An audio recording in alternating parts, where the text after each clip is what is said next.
ನಿತ್ಯ ವೀಕ್ಷಕರಿಗೆ ಶಂಕರಾನಂದ ಟಿವಿಗೆ ಸ್ವಾಗತ ಸುಸ್ವಾಗತ.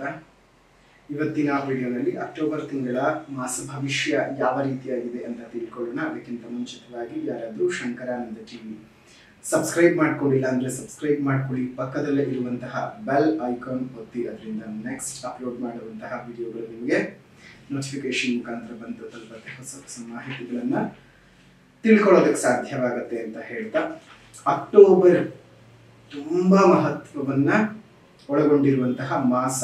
ಈ ಒಂದು 2024ರಲ್ಲೇ ಎಲ್ಲಾ ತಿಂಗಳುಗಳಿಗೆ ಕಂಪೇರ್ ಮಾಡಿದ್ರೆ ಈ ಅಕ್ಟೋಬರ್ ತಿಂಗಳು ತುಂಬಾ ಅಂದ್ರೆ ತುಂಬಾ ವಿಶೇಷ. ಅಷ್ಟು ಮಾತ್ರ ಅಲ್ಲ, ಅಷ್ಟು ಸಾಲಾಗಿರುವಂತಹ ಹಬ್ಬಗಳನ್ನು ಹೊಂದಿರುವಂತಹದ್ದು. ಅದರ ಜೊತೆಗೆ ನಿಮ್ಮ ಕಷ್ಟ ಕಾರ್ಪಣ್ಯಗಳನ್ನೆಲ್ಲ ತೀರಿಸಿಕೊಳ್ಳೋಕ್ಕೂ ಸಹ ಇದು ಸಹಾಯಕವಾಗಿ ನಿಂತ್ಕೊಳ್ತಕ್ಕಂಥದ್ದು. ನಿಮ್ಮ ಎಲ್ಲ ಕಷ್ಟ ಕಾರ್ಪಣ್ಯಗಳನ್ನು ಸಹ ತೀರಿಸಿಕೊಳ್ಳುವುದಕ್ಕೆ ಇದು ಸಾಧ್ಯ ಆಗುವಂತಹ ತಿಂಗಳು. ನೋಡಿ, ತಿಂಗಳು ವಿಶೇಷತೆಯನ್ನ ಗಮನಿಸೋಣ.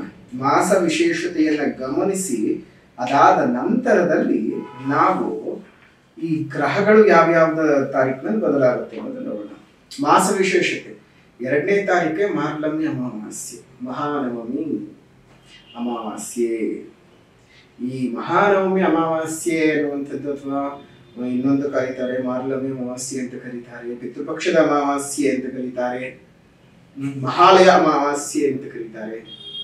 ಈ ರೀತಿಯಾಗಿ ಹಲವು ಹೆಸರಿನಿಂದ ಕರೆಸಿಕೊಳ್ಳುವಂತಹ ಈ ಅಮಾವಾಸ್ಯೆ ಬಹಳ ಅಂದ್ರೆ ಬಹಳ ತೀಕ್ಷ್ಣವಾದದ್ದು. ನಿಮ್ಗೆ ಏನಾದ್ರು ಪಿತೃಶಾಪಗಳು ಪಿತೃದೋಷಗಳು ಇದ್ರೆ ನಿವಾರಣೆ ಮಾಡ್ಕೊಳ್ಳೋದಕ್ಕೆ ಸಾಧ್ಯವಾಗುತ್ತೆ. ಈ ಅಕ್ಟೋಬರ್ 2ನೇ ತಾರೀಕಿನಂದು ಇರುವಂತಹದ್ದು. ಅದಾದ ನಂತರ 3ನೇ ತಾರೀಕಿನಿಂದ ದೇವಿ ಉಪಾಸಕರಿಗೆ ಬಹಳ ಪವಿತ್ರವಾಗಿರ್ತಕ್ಕಂತಹ ಪಕ್ಷವು ಶುರುವಾಗ್ತದೆ. ಅದೇ ನಮಗೆ ವಿಶೇಷವಾದಂತಹ ಶರನ್ನವರಾತ್ರಿ. ಶರನ್ನವರಾತ್ರಿಯು ಶುರುವಾಗುತ್ತೆ ಆ 9 ಮತ್ತು 1 ದಿವಸ 10. ವಿಶೇಷವಾದಂತಹ ಉತ್ಸವ ಜಾತ್ರೆಗಳು, ಎಲ್ಲ ಕಡೆ ಅಮ್ಮನವರ ಆರಾಧನೆಯು ತುಂಬಾ ಚೆನ್ನಾಗಿ ಹೋಗ್ತಕ್ಕಂತಹದ್ದು. ಆ 3ನೇ ತಾರೀಕಿನಿಂದ ಹಿಡಿದು ನಮಗೆ 12ನೇ ತಾರೀಕಿನವರೆಗೂ ಸಹ 10 ದಿವಸಗಳು ಉತ್ಸವ. ತಮ್ಮೆಲ್ಲರಿಗೂ ಸಹ ದಸರಾ ಹಬ್ಬದ ಹಾರ್ದಿಕ ಶುಭಾಶಯಗಳನ್ನು ಸಹ ತಿಳಿಸ್ತಾ ಇದ್ದೇವೆ. ಅಮ್ಮನವರು ತಮ್ಮೆಲ್ಲರಿಗೂ ಸಹ ಒಳಿತನ್ನ ಉಂಟು ಮಾಡಲಿ. ಜೀವನದಲ್ಲಿರುವಂತಹ ಎಲ್ಲ ತಾಪತ್ರಯಗಳು ಸಹ ನಿವಾರಣೆಯಾಗಿ ನಿಮ್ಮ ಬದುಕಿನಲ್ಲಿ ಹೊಸ ಏಳಿಗೆಯು ಶುರುವಾಗಲಿ ಅಂತ ನಾವು ಸಹ ನಿಮಗೆ ಆಶೀರ್ವಾದವನ್ನು ಮಾಡ್ತೇವೆ. ದೇವರಲ್ಲಿ ನಾವು ಪ್ರಾರ್ಥನೆಯನ್ನು ಸಹ ನಾವು ಮಾಡ್ತೇವೆ. ಅದೇ ರೀತಿಯಾಗಿ ಇದೇ ತಿಂಗಳ ಕೊನೆಯ ದಿವಸ ನಮಗೆ ನರಕ ಚತುರ್ದಶಿ. ನೋಡಿ, ಒಂದೇ ತಿಂಗಳಲ್ಲಿ ನಿಮಗೆ ಅಕ್ಟೋಬರ್ನ ಒಂದೇ ತಿಂಗಳಲ್ಲಿ 3 ಹಬ್ಬಗಳು ಬರುವಂತಹದ್ದು. ಜೊತೆಗೆ ನಿಮ್ಮ ಕರ್ಮಗಳನ್ನೆಲ್ಲ ಕಳ್ಕೊಳ್ಳೋದಕ್ಕೆ ಸಾಧ್ಯವಾಗುವಂಥದ್ದು ಎಂತಹ ವಿಶೇಷವಾಗಿ ಬಂದಿದೆ. ಅದೇ ರೀತಿಯಾಗಿ ಅಷ್ಟೇ ವಿಶೇಷವಾಗಿ ನೀವು ಸಹ ಉಪಯೋಗಿಸಿಕೊಳ್ಳಿ. ಇನ್ನ 1ನೇ ತಾರೀಕು ನವೆಂಬರ್, ಅದು ಧನಲಕ್ಷ್ಮಿ ಪೂಜೆ ಆಗುತ್ತೆ. ಅದೆಲ್ಲ ನಾವು ಮುಂದಿನ ವಿಡಿಯೋಗಳನ್ನು ನಿಮ್ಗೆ ಅದನ್ನ ಹೇಳ್ಕೊಡ್ತಾ ಬರ್ತೇವೆ. ಇನ್ನು ಈ ಒಂದು ಮಾಸ ವಿಶೇಷತೆ ನಮಗೆ ಹಾಸನಾಂಬ ದೇವಸ್ಥಾನ.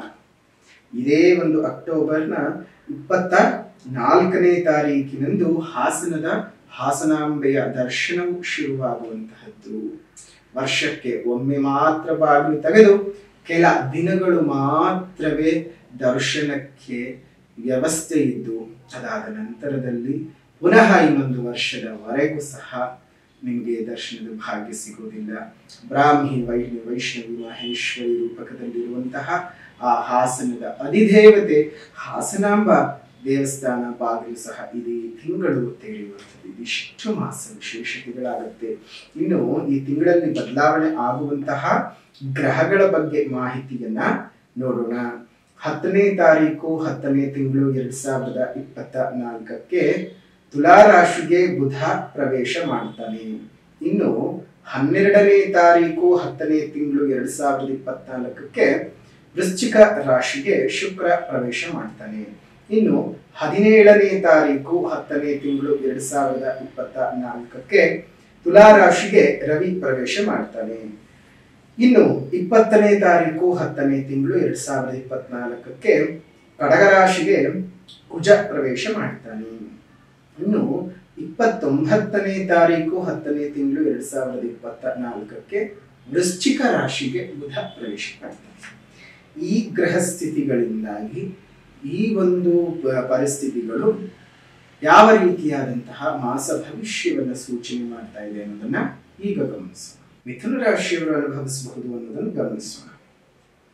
ಮಿಥುನ ರಾಶಿಯವರಿಗೆ ಈ ಒಂದು ತಿಂಗಳಿನಲ್ಲಿ ತುಂಬಾ ಚೆನ್ನಾಗಿರುವಂತಹ ಮಾಸ.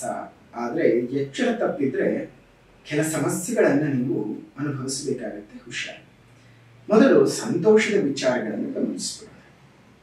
ನಿಮ್ಮ ಇಚ್ಛೆಯ ಅನುಸಾರ ಪ್ರವಾಸಗಳನ್ನು ಹೋಗುವ ಸಾಧ್ಯತೆಗಳಿದ್ದಾವೆ. ಕುಟುಂಬದಲ್ಲಿ ಶುಭ ಕಾರ್ಯಗಳು ನೆರವೇರುತ್ತೆ. ಮನೆಯಲ್ಲಿ ನೆಮ್ಮದಿಯಾದ ವಾತಾವರಣ ಇರುತ್ತೆ. ಬಂಧು ಮಿತ್ರರ ಸಹಕಾರದಿಂದಾಗಿ ನೀವು ಏನೇ ಕೆಲಸ ಕಾರ್ಯಗಳನ್ನು ಮಾಡಿಕೊಂಡ್ರೂ ಸಹ ಅದರಲ್ಲಿ ಯಶಸ್ಸನ್ನ ನೋಡ್ತಾ ಇರ್ತೀರಿ. ಎಲ್ಲ ವಿಧವಾದ ಸುಖ ಭೋಗಗಳು ನಿಮಗೆ ಈ ಒಂದು ತಿಂಗಳಿನಲ್ಲಿ ಸಿಗೋದಕ್ಕೆ ಪ್ರಾರಂಭವಾಗುತ್ತೆ. ವಿದ್ಯಾರ್ಥಿಗಳಿಗೆ ಶುಭ ಲಾಭ, ಪ್ರಗತಿ. ವಿದ್ಯೆನಲ್ಲಿ ಶುಭವೂ ಇರುತ್ತೆ, ಲಾಭ ಇದೆ, ಪ್ರಗತಿ ಇದೆ.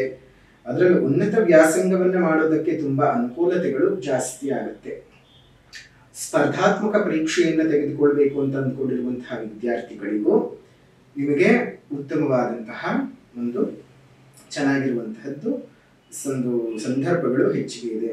ಈ ಗೃಹೋಪಕರಣಗಳ ಮಾರಾಟಗಾರರಿಗೆ, ಅದೇ ರೀತಿಯಾಗಿ ಪೀಠೋಪಕರಣಗಳ ಮಾರಾಟಗಾರರಿಗೆ, ಆಭರಣಗಳ ತಯಾರಕರುಗಳಿಗೆ ಉತ್ತಮವಾದ ಧನದ ಲಾಭಗಳು ಇದ್ದಾವೆ. ಬಂಧು ಮಿತ್ರರೊಟ್ಟಿಗೆ ಒಂದಿಷ್ಟು ಮತ್ತೆ ಸೇರ್ತಕ್ಕಂತಹದ್ದು, ಅಲ್ಲಿ ಇಲ್ಲಿ ಹೋಗಿ ಬರುವಂತಹದ್ದು, ತೀರ್ಥಕ್ಷೇತ್ರಗಳ ಭೇಟಿ, ದೇವರ ದರ್ಶನದಿಂದ ಮನಸ್ಸಿಗೆ ಸಂತಸವಾದಂತಹ ವಾತಾವರಣ, ಬಂಧು ಮಿತ್ರರೊಟ್ಟಿಗೆ ಯಾವುದೇ ರೀತಿಯಾಗಿರುವಂತಹ ಒಂದು ವೈಮನಸ್ಯಗಳಿದ್ರು ಅದೆಲ್ಲ ನಿವಾರಣೆ ಆಗಿ ಹೋಗುತ್ತವೆ. ವ್ಯಾಪಾರದಲ್ಲಿ ಹೆಚ್ಚಿನ ಲಾಭಗಳು ಬಂದು ಸೇರ್ತಕ್ಕಂಥದ್ದು.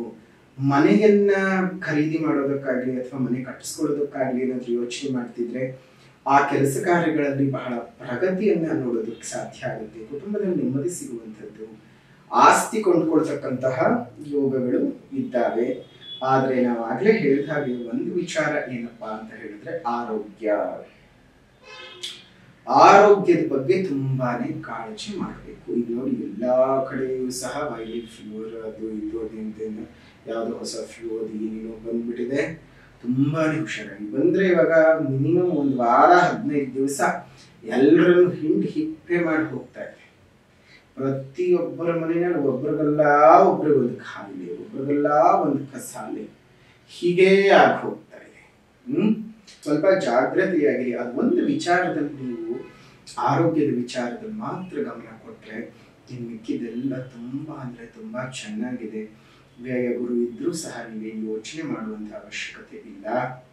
ದೇವರ ಸಂಪೂರ್ಣವಾದ ಕೃಪಾಶೀರ್ವಾದ ನಿಮ್ಮ ಮೇಲೆ ಇರುತ್ತೆ.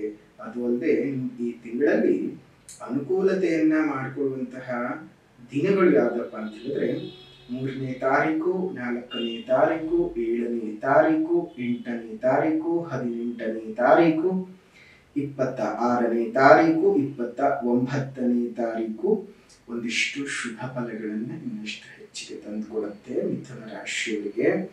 ಜೊತೆಗೆ ಈ ಕಲಾವಿದರಾಗಿ ಕೆಲಸವನ್ನ ಮಾಡ್ತಾ ಇರ್ತಕ್ಕಂಥವ್ರಿಗೆ, ಕಮ್ಯುನಿಕೇಶನ್ ಡಿಪಾರ್ಟ್ಮೆಂಟ್ಗಳಲ್ಲಿ ಕೆಲಸವನ್ನ ಮಾಡ್ತಾ ಇರ್ತಕ್ಕಂಥವ್ರಿಗೆ, ನೂತನ ಕೆಲಸವನ್ನ ಮಾಡಬೇಕು ಅಂತ ಅಂದ್ಕೊಂಡಿರುವವರೆಗೂ ಈ ಅಕ್ಟೋಬರ್ನ ತಿಂಗಳು ಬಹಳ ಶುಭವಾಗಿದೆ.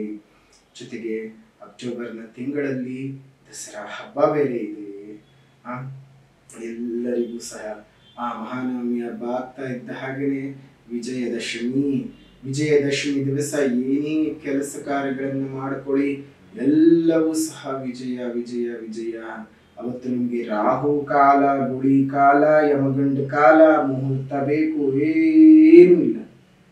ಏನ್ ಮಾಡಿದ್ರು ಸಹ ವಿಜಯ ಪ್ರಾಪ್ತಿಯಾಗುವಂತಹ ದಿವಸ. ಹಾಗಾಗಿ ಏನಾದ್ರೂ ಹೊಸ ಕೆಲಸಗಳ ಆಲೋಚನೆಗಳೇನಾದ್ರೂ ಇದ್ರೆ ನೀವು ವಿಜಯದಶಮಿ ಎಂದು ಮಾಡಿಕೊಳ್ಳಿ. ತಮ್ಮೆಲ್ಲರಿಗೂ ಸಹ ಒಳ್ಳೆಯದಾಗಲಿ. ಇನ್ನು ಇದೇ ಒಂದು ವಿಶೇಷವಾದಂತಹ ಸಂದರ್ಭದೊಳಗಡೆ ಮೂಲಿಕಾ ತಾಯಿತ್ವವನ್ನು ಮಾಡ್ತಾ ಇದ್ದೇವೆ. ಅದರಲ್ಲೂ ಈ ಮಾರ್ಲಮಿ ಅಮಾವಾಸ್ಯೆ ಮತ್ತು ದಸರಾ ಹಬ್ಬದ ಪ್ರಯುಕ್ತ ನಿಮ್ಮ ನಿಮ್ಮ ಕಷ್ಟ ಕಾರ್ಪಣ್ಯಗಳ ಅನುಸಾರವಾಗಿ ತುಂಬಾ ಕಷ್ಟಪಡ್ತಾ ಇದ್ರು, ಅದಕ್ಕೆ ಸರಿಯಾಗಿರ್ತಕ್ಕಂತಹ ಒಂದು ಬೆಲೆ ಸಿಗ್ತಾ ಇಲ್ಲ, ಏನೋ ಕೆಲಸಗಳ ಕಾರ್ಯ ಸಾಧನೆ ಆಗ್ತಾ ಇಲ್ಲ, ಮಾಟ ಮಂತ್ರಗಳೇನು ನಮ್ಮನ್ನು ಬಾಧಿಸ್ತಾ ಇದೆ, ನೆಗೆಟಿವ್ ಏನೋ ಬಾಧಿಸ್ತಾ ಇದೆ, ಹಿಂಸೆಗಳಾಗ್ತಾ ಇದೆ, ನಮಗೆ ಯಾವುದು ಅಂದ್ಕೊಂಡು ಹಾಕಿ ಸಾಗ್ತಾ ಇಲ್ಲ ಅಂತಂದವ್ರಿಗೆ ಮೂಲಿಕಾ ತಾಯಿತವನ್ನು ಮಾಡ್ತಾ ಇದ್ದೇವೆ. ಆ ಮೂಲಿಕಾ ತಾಯಿತವನ್ನು ನೀವು ಬಲಗಡೆ ತೋಳಿನಲ್ಲಿ ಮತ್ತು ಸೊಂಟದಲ್ಲಿ ಕಟ್ಕೊಳ್ಳೋದ್ರಿಂದ ಬಹಳ ಅನುಕೂಲತೆಯನ್ನು ನೀವು ಪಡ್ಕೊಳ್ಳೋದಕ್ಕೆ ಸಾಧ್ಯತೆ ಇದೆ. ಹಾಗಾಗಿ ಆ ತಾಯಿತವನ್ನು ಸಹ ನೀವು ತಗೊಂಡು ನೀವು ಬೇಕು ಅಂತ ಹೇಳಿದ್ರೆ ಬುಕ್ ಮಾಡಿಕೊಂಡು ನಿಮ್ಮ ಹೆಸರು ರಾಶಿ ನಕ್ಷತ್ರ ಗೋತ್ರಾನುಸಾರ ಅದನ್ನ ಮಾಡಿ ಕಳಿಸ್ತೇವೆ. ಅದನ್ನ ನೀವು ಉಪಯೋಗಿಸ್ಕೊಳ್ಳಿ, ನಿಮಗೂ ಸಹ ದೇವರು ಒಳ್ಳೆಯದನ್ನು ಮಾಡಲಿ ಅಂತ ಹೇಳ್ತಾ ಈ ಒಂದು ಅಕ್ಟೋಬರ್ ತಿಂಗಳ ಮಾಸ ಭವಿಷ್ಯ ಹೇಗಿದೆ ಅನ್ನುವಂಥ ಮಾಹಿತಿಯನ್ನು ತಿಳ್ಕೊಂಡಿದ್ದಾಯಿತು. ಹಾಗಾದ್ರೆ ಪರಿಹಾರ ಏನು? ಮೊದಲನೇದಾಗಿ ಸಾಮಾಜಿಕ ಪರಿಹಾರ. ಗಿಡಗಳನ್ನು ನೆಟ್ಟು ಪೋಷಣೆ ಮಾಡೋಣ, ಉದ್ಯಾನವನಗಳಲ್ಲಿ ಒಂದೊಂದು ಹಣ್ಣಿನ ಗಿಡಗಳನ್ನ ಕೊಟ್ಟು ಬೆಳೆಸೋಣ. ನಿಮ್ಮ ಮನೆ ಮುಂದೆ ಮತ್ತು ಮೇಲ್ಭಾಗದಲ್ಲಿ ಒಂದೊಂದು ಸಣ್ಣ ಸಣ್ಣ ಕುಂಡಗಳಲ್ಲಿ ನೀರನ್ನ ಇಡ್ತಾ ಬನ್ನಿ. ಅದರಿಂದ ಅದೆಷ್ಟೋ ಪ್ರಾಣಿಗಳಿಗೆ, ಪಕ್ಷಿಗಳಿಗೆ, ಜೀವ ಜಂತುಗಳಿಗೆ ನೀವು ಕೊಡುವಂತಹ ನೀರು ಆಸರೆಯಾಗುತ್ತೆ. ಅವುಗಳ ಪ್ರಾಣವನ್ನ ಉಳಿಸಿದಂತಹ ಪುಣ್ಯದ ಫಲ ನಿಮಗೆ ಸಿಗುತ್ತೆ. ಅದರಿಂದ ನಿಮಗೇ ಜೀವನದಲ್ಲಿ ಒಳ್ಳೆಯದಾಗುತ್ತೆ. ಒಂದು ಜೀವಿಯ ಪ್ರಾಣವನ್ನ ಉಳಿಸಿದ್ದಕ್ಕಾಗಿ ಪಶುಪತಿನಾಥನೇ ನಿಮ್ಗೆ ಹರಸಿ ಹಾರಿಸ್ತಾರೆ. ತಮ್ಮೆಲ್ಲರಿಗೂ ಸಹ ಶುಭವಾಗಲಿ, ಮಂಗಳವಾಗಲಿ. ಇನ್ನು ಆಧ್ಯಾತ್ಮಿಕವಾದಂತಹ ಪರಿಹಾರ ಈ ಒಂದು ತಿಂಗಳಲ್ಲಿ, ಅಕ್ಟೋಬರ್ನ ತಿಂಗಳಲ್ಲಿ ಪ್ರತಿ ದಿವಸ ನೀವು ಬೆಳಗ್ಗೆ ಮತ್ತು ಸಂಧ್ಯಾ ಕಾಲದಲ್ಲಿ ಕಾಶಿ ವಿಶ್ವನಾಥಾಷ್ಟಕಂ ಸ್ತೋತ್ರದ ಪಠಣವನ್ನು ಮಾಡಿ. ತಮ್ಮೆಲ್ಲರಿಗೂ ಸಹ ಶುಭವಾಗಲಿ, ಮಂಗಳವಾಗಲಿ. ಇದಾಗಿತ್ತು ಅಕ್ಟೋಬರ್ ತಿಂಗಳ ಮಾಸ ಭವಿಷ್ಯ ಮಿಥುನ ರಾಶಿಯವರಿಗೆ ಹೇಗಿದೆ ಅಂತ. ವಿಡಿಯೋ ಇಷ್ಟ ಆಗಿದ್ರೆ ಲೈಕ್ ಮಾಡಿ, ಶೇರ್ ಮಾಡಿ, ಕಮೆಂಟ್ ಮಾಡಿ. ಪುನಃ ಮತ್ತೊಂದು ವಿಡಿಯೋನಲ್ಲಿ ಭೇಟಿ ಮಾಡ್ತೀನಿ. ಅಲ್ಲಿವರೆಗೂ ನಮಸ್ಕಾರ. ಲೋಕ ಸಮಸ್ತ ಸುಖಿನೋ ಭವಂತು, ಸಕಲ ಸನ್ಮಂಗಳಾನಿ ಭವಂತು, ಸರ್ವೇ ಜನಾಃ ಸುಖಿನೋ ಭವಂತು, ಸಮಸ್ತ ಸನ್ಮಂಗಳಾನಿ ಭವಂತು.